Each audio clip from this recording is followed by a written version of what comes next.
Nang marinig ang sinabi ni Long Xuanling, nagwala sa galit ang haring demonyo ng 8 sinag.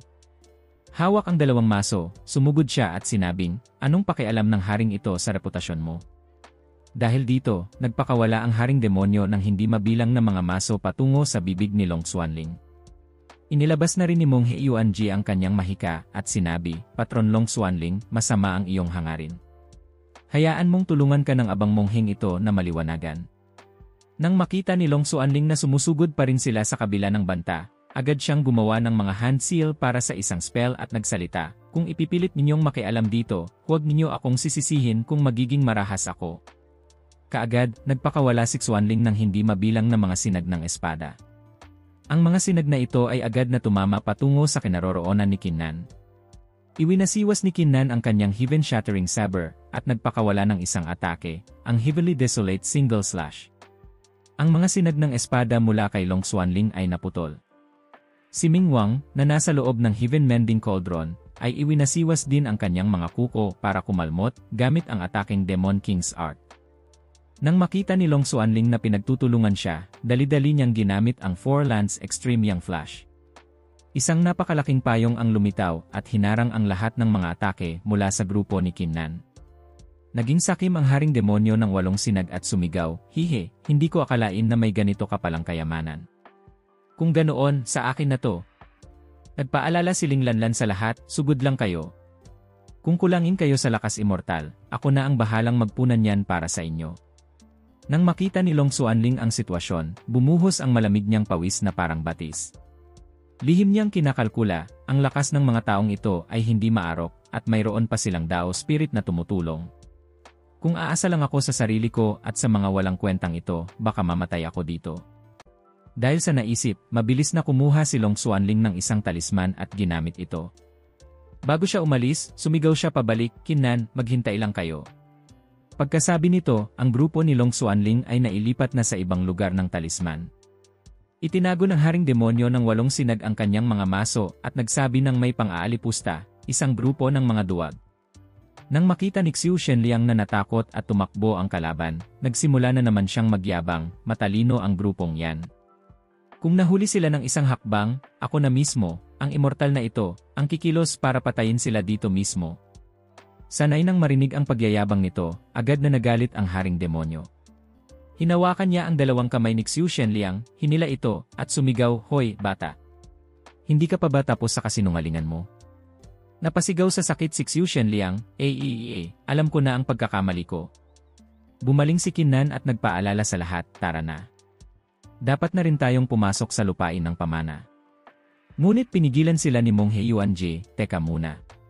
Tanungin muna natin itong 9 na ulong asong lumalamon ng buwan tungkol sa mga pagkakataon sa lupain ng pamana at kung nasaan ang mga pamana."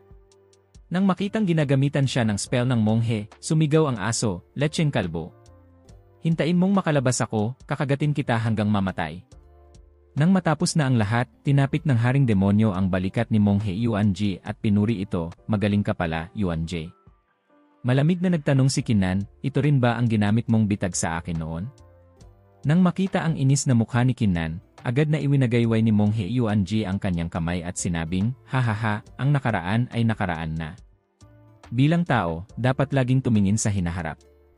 Tinamad na ring makipagtalo si Kinnan sa kanila. Inudyukan niya ang mga kasama, "Tara na. Puntahan na natin ngayon ang tansong pader ng 10,000 titik na sinabi ng 9 na ulong aso."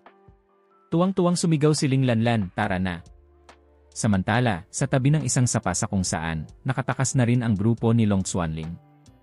Naisip niya sa sarili, "Nakatakbo na tayo hanggang dito. Siguradong hindi na sila makakahabol." Isang lalaking nakatakip ang ulo ang nagtanong kay Long Xuanling, "Daoist Long, bakit tayo tumakbo nang hindi pa man lumalaban? Kahit na malakas si Kinnan, kung gagamitin natin iyon, hindi ba't may pagkakataon pa rin tayo?" Sumagot si Long Xuanling, "Sa tingin niyo ba talaga na kung gagamitin natin iyon ay madali natin silang mapapatay? Kahit na hindi dapat katakutan si Xiu Shenliang at ang Blood-Eyed Human Immortal, pero ang unang immortal na si Kinnan, ang walang kapantay na henyo, si Yuanji ng Bodhi Ancient Temple Sect, at ang misteryosong demonyong cultivator na iyon ay hindi mga basta-basta. Bukod pa riyan, may kasama pa silang isang Dao Spirit. Matapos marinig, isang lalaki ang napahawak sa baba at nagtanong kung si Yuan Ji ay disipulo ng Bodhi Ancient Temple Sect, hindi ba dapat vegetarian siya? Agad na sinipa sa panga ng katabi niya ang hangal na ito at sumigaw, yan ba ang punto dito? Tanga! Pagkatapos, bumaling siya kay Xuanling at nagtanong, ayon sa sinabi mo, hahayaan na lang ba nating si kataas-taasang Namda na mismo ang humarap kay Kinnan? Kinumpirma ni Long Xuanling, dumating na nga si kataas-taasang Namda sa Chaotic Immortal Realm. Pero bago yan, mayroon pa akong isang plano. Pagkasabi nito, naglabas siya ng isang bolang kristal at ipinaliwanag, ito ang Moon Reflecting Crystal. Kaya nitong itala ang lahat ng nangyari sa loob ng 100 paghinga. Naisave ko na ang lahat ng imahen nyo, grupo ni Kinnan. Ang bolang kristal na ito sa kamay ko ay may kabuang 670 piraso. Maghiwa-hiwalay tayo at ipasa ang mga pirasong ito sa mga tao mula sa si Yan Jesse, Jan Li Renetin Lu, Liao Sin Enan, Danny Dimgis, Jan Si Lisi at Yi Se. Ang mga puwersang ito ay lahat nagdusa sa kamay ni Kinnan at galit na galit sa kanya. Kung malalaman nilang nagpakita si Kinnan dito, paano nila hindi gugustuhin kunin ang ulo niya? Tumango ang lalaki, kung ganoon, gawin natin ang sinabi mo. Paglipat ng eksena, sa loob ng lupain ng pamana, natagpuan na ng grupo ni Kinnan ang tansong pader ng 10,000 titik. Tuwang-tuwang sumigaw ang haring demonyo ng 8 sinag, tignan ninyo. Iyon na ang tansong pader ng 10,000 titik. Bumato na naman ang komento si Monghe Yuan J, nakita na namin, nakita na. Hindi naman kami bulag ah. Tumingin si Kinnan sa pader at sinabi, susunod, maghiwa-hiwalay tayo. Hanapin natin ang 8 titik na sinabi ng 9 na ulong aso, at pagkatapos ay wasakin natin ang mga ito. Mabilis na iwinasiwas ng haring demonyo ang kanyang maso at sinabing, hihe, nakahanap na ako ng 2. Sa 2 malakas na kalabog, 2 titik sa tansong pader ang nawasak. Sina Huyet Han, Xu Shenliang, Yuan J, Kinnan, Ming Wang, at Ling Lanlan ay kumilos na rin. Napakabilis, isang special passage ang lumitaw sa itaas ng tansong pader. Unang pumasok si Kinnan at sinabi sa lahat, punta na tayo. Ang kabilang dulo ng daanan na pinasukan ng grupo ni Kinnan ay isang espasyo ng yelong salamin. Nagmasid si Kinnan at naisip, ang kapangyarihang nakatago sa yelong salamin na ito ay malamang isang uri ng purong enerhiya na nilikha ng langit at lupa. Kapag na-absorb, malaki ang idadagdag nito sa cultivation. Tuwang-tuwang sinabi ni Ling Lanlan, napakagandang lugar nito para palakasin ang cultivation. Sumilip din si Ming Wang at sumang-ayon, ang purong enerhiya dito ay sapat na para sa isang first layer Heavenly Immortal na umabot sa peak Heavenly Immortal. Humalakhak ng malakas ang haring demonyo ng 8 sinag, hahaha, ang swerte talaga ng haring ito ay hindi pangkaraniwan. Nagpaalala si Kinnan sa lahat, maupo na tayo ngayon at i-absorb ang purong enerhiyang ito. Pagkatapos ng 9 na shichen, makakawala na sa pagkakagapos ang 9 na ulong asong iyon. Kailangan nating samantalahin ang oras. Kaya mabilis na umupo si Kinnan at sinimulang i-absorb ang purong enerhiya. Naisip niya sa sarili, kaunti na lang at maaabot ko na ang antas na Heavenly Immortal. Malaki ang pagkakataon kong makalusot sa loob ng panahong ito. Nang makitang nauna nang mag-cultivate si Kinnan, sumigaw ang haring demonyo, peste. Kinnan, nauna ka pa. Huwag kang umasang malalampasan mo ako. Nagyabang naman si Ling Lanlan, ang bilis niyo sa pag-absorb ng enerhiya ay siguradong hindi maikukumpara sa akin. Isa akong Dao Spirit. 3 beses na mas mabilis ang absorption rate ko kaysa sa inyo. Makalipas ang isang shichen, nagsimulang makaramdam ng kakatwa si Kinnan. Ha? Bakit biglang gumana ng ganito ang iba't ibang paraan ng pagtatanong sa Dao sa loob ng katawan ko? Hindi ba't ang lakas immortal na kailangan ko para makalusot sa antas Heavenly Immortal ay magiging 6 na beses na mas marami kaysa dati? Mukhang hindi ako makakalusot sa pagkakataong ito. Teka ni. Naisip ni Kinnan sa kanyang sarili, ang espiritu ng Diyos ng digmaan ay kayang baliwalain ang lahat ng atake sa kaluluwa upang protektahan ang aking kaluluwa at kaya rin itong sipsipin ang lahat ng purong enerhiya sa pagitan ng langit at lupa. Bakit hindi ko subukang palabasin ang espiritu ng Diyos ng digmaan? Pagkasabi nito, sumigaw siya, espiritu ng Diyos ng digmaan, lumabas ka. Kaagad, ang kaluluwa ng Diyos ng digmaan ay lumitaw. Nang makita ito ng haring demonyo ng 8 sinag, nagulat ito at sumigaw, sino yan? Nang makita ni Monghe Yuan Ji ang espiritu ng Diyos ng digmaan, namangha siya, ito na ba ang kaluluwa ng ikalimang nilalang sa hanay ng mga immortal? Sumigaw si Ling Lanlan, nandadaya ang isang to. Umiti ng mapait si Blood Eye, bilisan na nating mag-cultivate. Kung hindi, kahit sabaw ay wala tayong mahihigop. Sumigaw si Xiu Shenliang, ang utang na ito, siguradong sisingilin ko sa kanya sa hinaharap. Nagpaalala ang haring demonyo ng 8 sinag sa kanya, huwag kang puro salita. Naiinis na sumigaw si Xiu Shenliang, ako. Hindi ako puro salita. Samantala, sa ilalim ng malaking butas sa lupa, isang grupo ng mga tao ang dumating. Isang tao ang nagsalita, pumasok na ang grupo ni Kinnan. Bilisan nating sumunod. Ngunit umiling ang matandang nasa tabi niya, huwag magmadali. Mas mabuting tanungin muna natin itong si senior na haring demonyo. Kaya lumingon siya at nagtanong sa 9 na ulong asong lumalamon ng buwan, mga hamak na nilalang, naglakas loob na magtanong, senior na haring demonyo, nakita niyo na po ba ang mga taong ito? Kung sakaling nakita niyo na sila, maaari po bang sabihin niyo sa amin ang kanilang kinaroroonan? Bagamat hindi namin kayo matutulungang makalaya, maaari naming tulungan kayong bawasan ang bahagi ng kapangyarihan ng banal na bundok ng Jade Vault para mas maaga kayong makalaya. Sumigaw ang 9 na ulong asong lumalamon ng buwan, nakita ko na ang mga taong yan. Alam ko rin kung saan sila nagpunta. Masayang sumigaw ang binata, napakabuti. Pakiusap senior, sabihin niyo po sa amin. Sumagot ang aso, ang lugar na pinuntahan nila, sa ngayon, ay kailangan niyong sirain ang isang bagay para mabuksan ang daanan patungo roon. Ngunit, bakit niyo sila hinahanap? Kung para patayin sila, matutulungan ko kayo. Kung hindi, magsilayas kayo sa harap ko. Pagkasabi nito, ibinuka ng halimaw ang bibig nitong 10,000 taon nang hindi nagsisipilyo at bumuga ng mabahong hangin. Nadilim ang mga mukha ng mga lalaki dahil sa mabahong hangin. Habang tinatakpan ang mukha, sinabi ng binata, "Siyempre, narito kami para patayin sila." Sinabi ng 9 na ulong asong lumalamon ng buwan sa kanila, "Kung gayon, gumawa kayo ng sumpaang immortal demonyo." Makalipas ang ilang sandali, sa loob ng isang sinaunang lungsod, isang grupo ng mga tao ang nag-uusap. Maghiwa-hiwalay tayo. Hanapin ang mga batong stela sa 4 na direksyon, silangan, kanluran, timog, at hilaga ng sinaunang lungsod at wasakin ang mga ito. Nang marinig ito, magalang na yumuko ang lahat, masusunod. At ang lahat ng mga tauhan ng binata ay lumipad patungo sa iba't ibang direksyon. Lumapit ang binata sa tansong pader ng 10,000 titik at naisip, ayon sa sinabi ng 9 na ulong asong lumalamon ng buwan, kailangan lang wasakin ang mga batong stela, at ang tansong pader na ito ay ganap na buguho. Ang pagkakataon sa pamana na nakatago sa loob nito ay lalabas din. Samantala, sa gilid ng malaking butas sa lupa, ang grupo ni Long Xuanling ay nagmamasid sa grupo ng angkan ng mga immortal na espiritu at sa iba pang mga grupo. Naisip niya na pasok na ng mga tao mula sa Si Yanyesi. Dumating na rin ang mga tao mula sa Si Sinenan, Dani Dimgisi at Yanti Ranetinlu. Ang oras na kayang pigilan ng banal na bundok ng Jade Vault ay nabawasan na rin ng malaki. Ngumisi si Long Xuanling ng may kasamaan, "Hihe, Kinnan, tingnan natin kung paano ka mabubuhay ngayon." Kasabay nito, sa loob ng espasyo ng yelong salamin, sa gitna ng isang bughaw na liwanag, nakabuo na si Kinnan ng apoy na immortal sa kanyang katawan.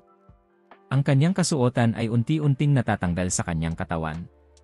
Habang pinagmamasdan ang eksena, namangha si Monghe Yuan-Jie, mula sa pag-akyat sa antas na Earth Immortal patungong Heavenly Immortal, ang ilan ay kailangang dumaan sa pagsubok ng kidlat.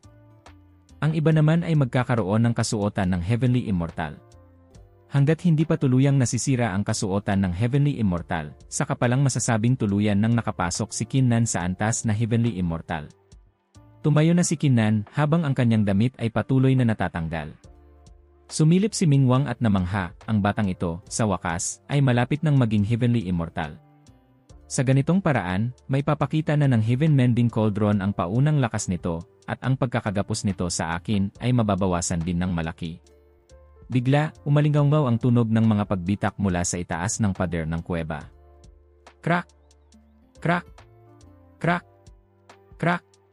Sa isang malakas na pagsabog, gumuho ang pader ng kuweba. Natarantang sumigaw ang haring demonyo ng 8 sinag, "Anong nangyayari?" Tulalang tumingala si Ling Lanlan sa kisam at sumigaw, "Huwag mong sabihin ni." Sa puntong ito, nagtagumpay na ang grupo sa itaas na makabutas pababa sa lugar ng pamana. Nakita na ng mga tao sa labas si Kinnan at ang kanyang mga kasama sa likod ng butas. Tuwang-tuwang sumigaw ang binata, "Magaling! Nagtagumpay tayo!" Sa sandaling iyon, napansin niya ang unti-unting natatanggal na kasuotan sa katawan ni Kinnan. Agad siyang sumigaw, "Bilisan niyo! Wasakin ang harang! Hinding-hindi natin maaaring hayaang umakyat si Kinnan sa antas na immortal." Sa sandaling ito, lumipad si Long Xuanling kasama ang kanyang mga tauhan para makisali. Ngumisi siya ng may pagmamalaki, "Kinnan, sinabi ko na, babalik ako." Sinabi ni Long Xuanling sa lahat, "Mga kaibigang Daoist, hanggat handa kayong tulungan kaming wasakin ang harang at harapin si Kinnan, makukuha ninyo ang lahat ng gantimpalang ipinangako ko kanina." Nang makita ang malaking alok ni Long Xuanling, ang mga taong nabulag ng pera ay sumang-ayon, "Sige, tutulungan namin kayo." Kaya ang buong grupo ay sumugod para atakihin ang harang. Namangha si Meng Huanjie, ang Long Xuanling na ito ay talagang tuso at malupit sa kanyang mga pamamaraan. Tiniyak ng Haring Demonyo ng 8 sinag, malapit nang umakyat si Kinnan sa antas na Heavenly Immortal. Ano man ang mangyari, hindi natin sila maaaring hayaang guluhin siya. Kung hindi, siguradong malubhang masasaktan si Kinnan. Sinabi ng Haring Demonyo ng 8 sinag, "Mga kasama, anuman ang kakayahan nyo, gamitin nyo na lahat ngayon." Kaya't ang mga kasama ni Kinnan ay sabay-sabay na nagpakawala ng atake sa harang na nasa harapan. Nang makita na mabagal ang pag-atake ng mga tao, at hindi pa rin nasisira ang harang, naisip ni Long Xuanling, hindi na ito pwedeng magtagal pa. Kaya lumingon siya at nagtanong kay Lu Qinyin, "Daoist Lu Qinyin, nakikita kong ang inyong angkan ng mga immortal na espiritu ay may hidwaan din kay Kinnan. Kung hahayaan nating magtagumpay si Kinnan sa pag-akyat sa antas na immortal ngayon, tiyak na magiging malaking banta siya sa inyong angkan sa hinaharap. Bakit hindi tayo magsanib puwersa ngayon para tapusin siya?" Nag-atubili si Lu Qinyin at sinabing, "Sige." Ngunit, para masira ang harang ng espasyo na ito ay mangangailangan pa rin ng kaunting panahon. Pagkasabi nito, nagsimula siyang gumawa ng mga hand seal, naghahandang kumilos. Kaagad, hindi mabilang na enerhiyang espiritual ang tumama sa harang ng espasyo. Sa wakas, nagkaroon na ng mga bitak ang harang. Nag-aalalang sumigaw ang Haring Demonyo ng 8 sinag, "Peste!" Gumuho na ang harang. Nang makita ito ng Haring Demonyo ng 8 sinag, agad itong gumawa ng mga hand seal. Ipinatong niya ang kanyang kamay sa lupa at ginamit ang Punishment Demon Formation. Isang alon ng demonyong enerhiya ang lumabas at sumugod patungo sa grupo ni Long Xuanling. Sa ibaba, gumawa rin ng hand seal si Meng Huanjie at ginamit ang Vajra Spell. Kaagad, isang panibagong harang ang lumitaw upang protektahan si Kinnan at ang lahat. Sumilip din si Ming Wang at nagpakawala ng ataking Annihilating Claw. Ang binata sa kabilang panig ay gumawa ng hand seal at ginamit ang isang sandatang mahika na tinatawag na Earth Demon Banner. Hindi nagpatalo si Long Xuanling at agad na ginamit ang South Heaven Immortal Gate. Kaagad, isang tarangkahang immortal ang lumitaw sa kanilang harapan. Tiningnan ni Ming Wang ang tarangkahan at nagtanong, "Ano nang bagay yan?" Inanunsyo ni Long Xuanling, "Mga kaibigang Daoist, ibigay niyo sa amin ni Daoist Xiao si Ming Wang at ang Heaven Mending Cauldron. Hiramin niyo ang kapangyarihan ng South Heaven Immortal Gate para pagtuunan ng pansin ang demonyong iyon at talunin siya kaagad." Nang marinig ito, nag-aapoy sa galit ang Haring Demonyo ng 8 sinag. Nagliwanag sa demonyong enerhiya ang kanyang 2 maso. "Sa tingin niyo ba'y sisiw lang ako? Kung gayon, makikipaglaro ako sa inyo hanggang sa huli." Pagkasabi nito, naghagis siya ng hindi mabilang na mga maso. Ang mga higanting masong ito ay direktang tumama sa grupong umaatake. Nang makita ni Long Xuanling kung gaano kalakas ang atake ng Haring Demonyo, napasigaw siya, "Peste! Paanong napakalakas ng isang to?" Naisip ni Meng Huanjie, 2 hininga na lang at aakyat na si Kinnan sa antas na Heavenly Immortal. "Kailangan nating magtiis." Nagpaalala ang lalaking may apelyidong Xiao sa lahat, "Wala na tayong oras. Mukhang kailangan na nating gamitin ang ating alas." Ngunit, nagpaalala si Lu Qinyin, "Huwag kang mag-alala, Daoist Xiao. Panoorin mo ako." Kaya gumawa siya ng isang hand seal. Isang titik na banal ang lumitaw sa kanyang palad. Agad nitong inatake ang harang ni Meng Huanjie. Ang titik na banal ay nagdulot ng pagkasira ng harang. Wala nang proteksyon si Kinnan. Sa sandaling ito, sumigaw si Meng Huanjie, "Lagot na." Ang harang ni Huanjie ay tuluyang nawasak. Nasugatan siya at umubo ng dugo, ngunit mabuti na lang at hindi pa siya namatay. Agad siyang inalalayan ng haring demonyo ng 8 sinag at nagtanong, "Hoy, kalbo. Ayos ka lang ba?" Sumagot si Mong Hyuanjay, "Huwag mo akong alalahanin. Bilisan mo, protektahan mo si Kinnan." Sa panig na ito, sinamantala ni Daoist Xiao at Long Xuanling ang pagkakataon para sumugod. "Kinnan, mamatay ka na." Nang makita ito ni Blood Aye, nabahala siya at sumigaw, "Kinnan." Ngunit, sa sandaling ito, 2 sinag ng liwanag ang tumama patungo kina Long Xuanling at sa kanyang kasama. "King! King!" 2 tunog ang umalingaw-ngaw habang nahaharang ang kanilang atake. Biglang kumambyo si Lu Qinyin at inatake ang sarili niyang mga kasama. "Mga kaibigang Daoist, maghinay-hinay kayo. Iwanan niyo si Kinnan na buhay. Kailangan ko siya." Naiinis na naisip ni Daoist Xiao, "Nandito na tayo sa puntong ito, paano pa tayo magpipigil?" Pagkasabi nito, sumugod siya para patayin si Kinnan. Ang kanyang espada ay tumagos sa isang katawan, ngunit tila ibang tao ang kanyang nasaksak. Galit siyang sumigaw, "Ikaw!" Lumalabas na si Blood ay ang sumalo sa saksak para kay Kinnan. "Hanggat narito ako, huwag kang umasang masasaktan mo si Kinnan." Pagkasabi nito, pilit niyang inalis ang espada. Nag-aapoy sa galit ang lalaki at sinabing, "Ngayong araw, dapat mamatay si Kinnan. Kahit masalag mo ang aking espada, hindi mo mapipigilan si Long Xuanling." Ngunit mumisi si Blood Aye, "Alam ko. Pero bago pa man dumating ang inyong mga espada, darating muna ang katapusan nyo." Sumugod si Long Xuanling at nagsabi ng may pang-aalipusta, "Magpapasabog ka ng sarili. Napakatanga. Kahit gamitin mo pa ang paraang yan, gaano katagal mo silang mapipigilan?" Sa sandaling ito, iminulat ni Kinnan ang kanyang mga mata. Hinawakan niya ang balikat ni Blood Aye para pigilan ito. "Senior Blood Aye, tumigil ka." Nagulat si Blood Aye at natigilan. Pagkatapos ng ilang sandali, mahina niyang sinabi, "Kinnan, sa wakas nakamit mo na." Pagkasabi nito, nawalan ng malay si Blood Aye dahil sa sakit. Malamig na nagtanong si Kinnan sa mga kalaban, "Ngayon, handa na ba kayong bayaran ng dugo ang utang ninyong dugo?" Pagkasabi nito, bumaling siya sa kanyang mga kasama. "Xu Shenliang, pansamantala, ipinagkakatiwala ko sa iyo si Senior Blood Aye." Iwinasiwas ni Kinnan ang kanyang kamay at inihagis ang katawan ni Blood Aye patungo kay Xu Shenliang. Sinalo siya ng lalaki at sumigaw, "Peste! May konsensya ka ba? Hindi tama ang basta-basta na lang maghagis ng kung ano." Naisip ng haring demonyo ng 8 sinag, pilit na pinunit ni Kinnan ang kanyang kasuotang immortal, ayos lang ba talaga yan? Gumawa ng hand seal si Kinnan at bumigkas ng isang salita, "Patahimikin." Naisip niya, stabilize. Dapat kong patatagin ang magulong lakas immortal. Nang makitang umakyat na sa antas na heavenly immortal si Kinnan, natakot si Daoist Xiao at sumigaw, "Umatras na tayo." Habang tumatakas, naisip ni Long Xuanling, "Pesteng Kinnan," bigla siyang umakyat sa 5th layer heavenly immortal. Kailangan nating tumakas bago pa maging stable ang kanyang estado. Ngunit hindi hahayaan ni Kinnan na makatakas sila ng ganoon kadali. Ginamit niya ang attacking Great Dragon crosses the heavens. Kaagad, isang higanteng dragon ang sumugod patungo sa 2 pinuno. Hinampas ng dragon si Long Xuanling hanggang sa matulala ito. Napasigaw siya sa sakit, "Ah!" Pagkatapos, lumitaw si Kinnan sa harap ng tumatakas na si Daoist Xiao, hawak ang kanyang heaven-shattering saber. Malamig niyang iwinasiwas ang kanyang sable at ginamit ang attacking cross realm strike. Nang makita ang papalapit na atake, halos himatayin sa takot si Daoist Xiao. Dali-dali niyang ginamit ang Profound Corpse Demon Bird.